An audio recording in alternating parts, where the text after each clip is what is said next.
So the Quran is saying, obey the Bible.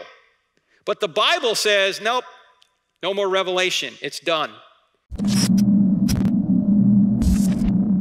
A friend of mine recently told me that Islam is like basically a complete version of Christianity and Judaism, where he said Quran contains both Judaism and Christianity. How would you respond to that?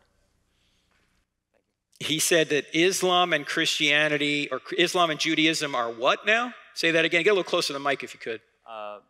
Islam is the complete version of Christianity and Judaism, where a Quran contains both in one book.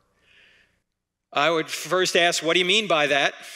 And then how'd you come to that conclusion? Just those two questions, because again, he has to support, first of all, he has to clarify and then support what he says. And he's probably a Muslim who's trying to say that Islam is the final revelation to mankind. And I would ask him for evidence of that. Why do you think Islam is the final revelation to mankind? In fact, you can even use the Quran to point out that it's not. Because in the Quran, chapter 5, verse 68, and in other places, Surah 5:68, it's a chapter, it says, O ye people of the book. Who are the people of the book? Christians and the Jews. You have no ground to stand on unless you stand on the law and the Gospels. In other words, the Quran tells Christians and Jews to obey the Old Testament and the New Testament, the law and the Gospels. Now, if we go back to the Old Testament and the New Testament, it leaves no room for the Quran. So the Quran is saying, obey the Bible. But the Bible says, nope, no more revelation. It's done. So if the Quran is saying obey the Bible, then the Quran is false. Or Islam is false, I should say, right?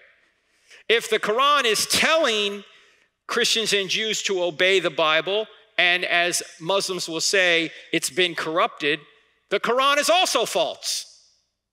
In other words, this is called the Quranic dilemma.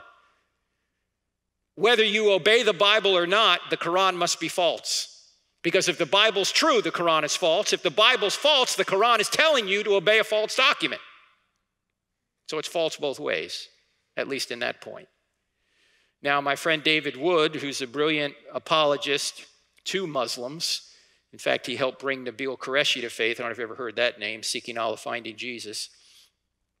If you go to his website, Acts 17 Apologetics, and type in the Quranic dilemma, you will see a 7-minute video on this that I think is pretty airtight.